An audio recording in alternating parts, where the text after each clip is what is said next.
ಸ್ವಂತ ತಂದೆ ತಾಯಂದಿರು ಬದುಕಿದ್ದಾಗ ಅವರಿಬ್ಬರನ್ನ ಹಣಕ್ಕಾಗಿ, ಆಸ್ತಿಗಾಗಿ, ತಮ್ಮ ತಮ್ಮ ಸ್ವಾರ್ಥಗಳಿಗಾಗಿ ಬೇರೆ ಬೇರೆ ಮಾಡುವಂತಹ ಮಕ್ಕಳು.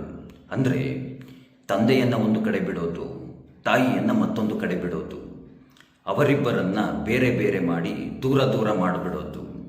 ಸ್ವಂತ ತಂದೆ ತಾಯಂದಿರು ಮರಣ ಹೊಂದಿದ ನಂತರ ಅವರಿಬ್ಬರನ್ನ ಒಂದೇ ಜಾಗದಲ್ಲಿ ಅಂತ್ಯ ಸಂಸ್ಕಾರವನ್ನು ಮಾಡಬೇಕು, ಒಂದೇ ಜಾಗದಲ್ಲಿ ಮಣ್ಣು ಮಾಡಬೇಕು, ಒಂದೇ ಜಾಗದಲ್ಲಿ ಸಮಾಧಿಯನ್ನು ಮಾಡಬೇಕು ಅಂತ ಹಠ ಹಿಡಿಯುವಂತಹ ಮಕ್ಕಳು. ಅಂದರೆ ಮರಣ ಹೊಂದಿರುವಂತಹ ಸ್ವಂತ ತಂದೆ ತಾಯಂದಿರ ದೇಹಗಳನ್ನು ಒಂದೇ ಜಾಗದಲ್ಲಿ ಅಕ್ಕಪಕ್ಕದಲ್ಲಿ ಸಮಾಧಿಯನ್ನು ಮಾಡಬೇಕು ಅಂತ ಹಠ ಹಿಡಿಯುವಂತಹ ಮಕ್ಕಳು.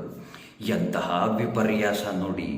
ಸ್ವಂತ ತಂದೆ ತಾಯಂದಿರು ಬದುಕಿದ್ದಾಗ ಅವರಿಬ್ಬರನ್ನು ಬೇರೆ ಬೇರೆ ಮಾಡುವಂತಹ ಮಕ್ಕಳು ಅವರಿಬ್ಬರು ಮರಣ ಹೊಂದಿದ ನಂತರ ಒಂದುಗೂಡಿಸೋದಕ್ಕೆ ಪ್ರಯತ್ನವನ್ನು ಪಡ್ತಾರೆ.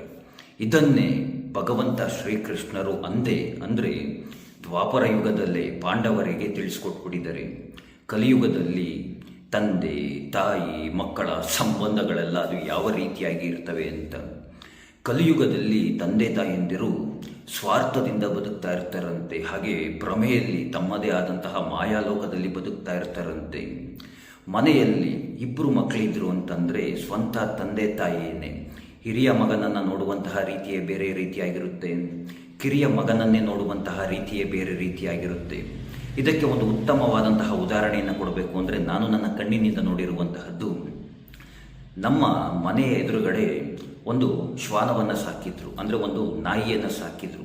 ಆ ನಾಯಿನ ಎಷ್ಟು ಮುದ್ದಾಡ್ತಿದ್ರು ಅಂದರೆ ಅವ್ರ ಮನೆಯವರೆಲ್ಲ ಏನ್ರಿ ಬರೋರು ಹೋಗೋರು ಎಲ್ಲ ಎತ್ಕೊಂಡು ಮುದ್ದಾಡೋರು, ಡೈಲಿ ಅದನ್ನು ಕರ್ಕೊಂಡು ಹೋಗೋರು ಹೊರಗಡೆ.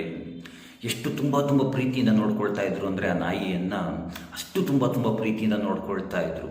ಅದೇ ಮನೆಗೆ ಅವರ ಮಗ ಇನ್ನೊಂದು ನಾಯಿ ಮರಿನ ತೆಗೆದುಕೊಂಡು ಬಂದ ನಂತರ ಸಂಪೂರ್ಣವಾಗಿ ಎಲ್ಲ ಬದಲಾಗೋಯಿತು.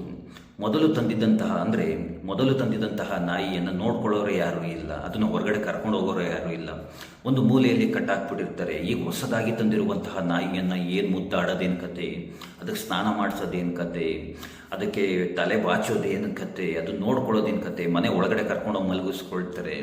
ಆದರೆ ಮೊದಲು ತಂದಿದ್ದಂತಹ ನಾಯಿಯನ್ನು ಆ ಕಡೆ ಎಲ್ಲ ಒಂದು ಕಡೆ ಮೂಲೆಯಲ್ಲಿ ಕಟ್ಟಾಕಿರ್ತಾರೆ.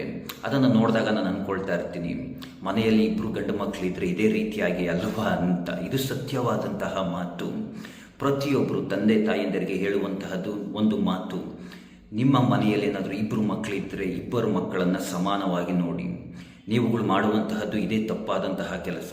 ಹಿರಿಯ ಮಕ್ಕಳನ್ನು ಒಂದು ರೀತಿಯಾಗಿ ನೋಡೋದು, ಕಿರಿಯ ಮಕ್ಕಳನ್ನು ಒಂದು ರೀತಿಯಾಗಿ ನೋಡೋದು. ನೀವುಗಳು ಮಾಡುವಂತಹ ಇಂತಹ ತಪ್ಪುಗಳಿಂದಲೇ ನೀವುಗಳು ನಿಮಗೇನೆ ಅನ್ಯಾಯವನ್ನು ಮಾಡ್ಕೊಳ್ತಾ ಇರೋಂತಹದ್ದು ನಿಮ್ಮ ಮನೆಗಳಲ್ಲಿ. ಈ ರೀತಿಯಾಗಿ ಅದು ಯಾಕೆ ಮಾಡ್ತೀರಾ ಅಂತಂದರೆ, ಕಲಿಯುಗದಲ್ಲಿ ನೀವು ನಿಮ್ಮದೇ ಆದಂತಹ ಭ್ರಮೆಯಲ್ಲಿ ಬದುಕ್ತಾ ಇದ್ದೀರಾ, ನಿಮ್ಮದೇ ಆದಂತಹ ಮಾಯಾಲೋಕದಲ್ಲಿ ಬದುಕ್ತಾ ಇದ್ದೀರಾ, ಸ್ವಾರ್ಥದ ಬದುಕಲ್ಲಿ ಬದುಕ್ತಾ ಇದ್ದೀರಾ. ಪ್ರತಿಯೊಬ್ಬರು ತಂದೆ ತಾಯಂದಿರಿಗೆ ಹಾಗೆ ಮಕ್ಕಳಿಗೆ ನಾನು ಹೇಳುವಂತಹದ್ದು, ನೀವುಗಳು ನಿಮ್ಮ ಮನೆಯಲ್ಲಿ ನೀವುಗಳು ತಂದೆ ತಾಯಂದಿರ ಯಾವ ರೀತಿಯಾಗಿ ನೋಡ್ಕೊಳ್ತೀರಾ ಅದೇ ರೀತಿಯಾಗಿಯೇ ನಿಮ್ಮ ತಂದೆ ತಾಯಂದಿರು ಅಷ್ಟೇ ಸ್ವಾರ್ಥವನ್ನು ಬಿಟ್ಟು ಇಬ್ಬರು ಮಕ್ಕಳನ್ನು ಒಂದೇ ರೀತಿಯಾಗಿ ನೋಡ್ಕೊಳ್ಬೇಕಾಗುತ್ತೆ. ಆ ರೀತಿಯಾಗಿ ಮಾಯೆಯನ್ನು ಬಿಟ್ಟು ನಿಮ್ಮ ಸ್ವಾರ್ಥಗಳನ್ನು ಬಿಟ್ಟು ಮನೆಯಲ್ಲಿರುವಂತಹ ಎಲ್ಲ ಮಕ್ಕಳನ್ನು ಒಂದೇ ರೀತಿಯಾಗಿ ನೋಡಿ ತಂದೆ ತಾಯಂದಿರು. ಹಾಗೆ ಮನೆಯಲ್ಲಿರುವಂತಹ ಹಿರಿಯ ಮಕ್ಕಳಿಗೆ ನಾನು ಹೇಳುವಂತಹದ್ದು ಒಂದು ಮಾತು, ಇದು ಸತ್ಯವಾದಂತಹ ಮಾತು. ನಿಮಗೇನಾದರೂ ಪಿತ್ರಾರ್ಜಿತವಾಗಿ ಆಸ್ತಿಗಳೇನಾದರೂ ಬಂದಿದ್ದರೆ, ಮನೆಯಲ್ಲಿ ನಾನು ಅಣ್ಣ ಸ್ಥಾನವನ್ನು ತುಂಬಬೇಕು ಈ ರೀತಿಯಾದಂಥ ಎಲ್ಲ ಆಸೆಗಳನ್ನು ಇಟ್ಕೊಂಡು ಪಿತ್ರಾರ್ಜಿತವಾಗಿ ಬಂದಿರುವಂತಹ ನಿಮ್ಮ ಆಸ್ತಿಯನ್ನು ದಯಮಾಡಿ ನಿಮ್ಮ ತಮ್ಮಂದಿರಿಗೆ ದಾನವನ್ನು ಮಾಡೋದಕ್ಕೆ ಹೋಗಬೇಡಿ.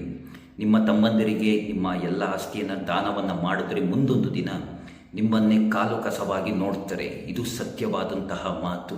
ನೀವು ಕಾಲು ಕಸವಾಗ್ತೀರಾ ಅಥವಾ ಮುಂದೊಂದು ದಿನ ನೀವೇನೇ ಬೀದಿ ಪಾಲಾಗಬೇಕಾಗುತ್ತೆ, ನಿಮ್ಮ ಸ್ವಂತ ಮನೆಯನ್ನು ತೊರೆದು ನೀವು ಹೊರಗಡೆ ಹೋಗಬೇಕಾಗುತ್ತೆ. ಈ ಎಲ್ಲ ವಿಷಯಗಳನ್ನು ಅಂದನೇ ಭಗವಂತ ಶ್ರೀಕೃಷ್ಣರು ಪಾಂಡವರಿಗೆ ತಿಳಿಸ್ಕೊಟ್ಟಿದ್ದಾರೆ. ಎಂತಹ ಅದ್ಭುತವಾದಂತಹ ಮಾತುಗಳನ್ನು ಅವತ್ತೇ ಹೇಳಿದ್ದಾರೆ ನೋಡಿ ಪಾಂಡವರಿಗೆ ಭಗವಂತ ಶ್ರೀಕೃಷ್ಣರು.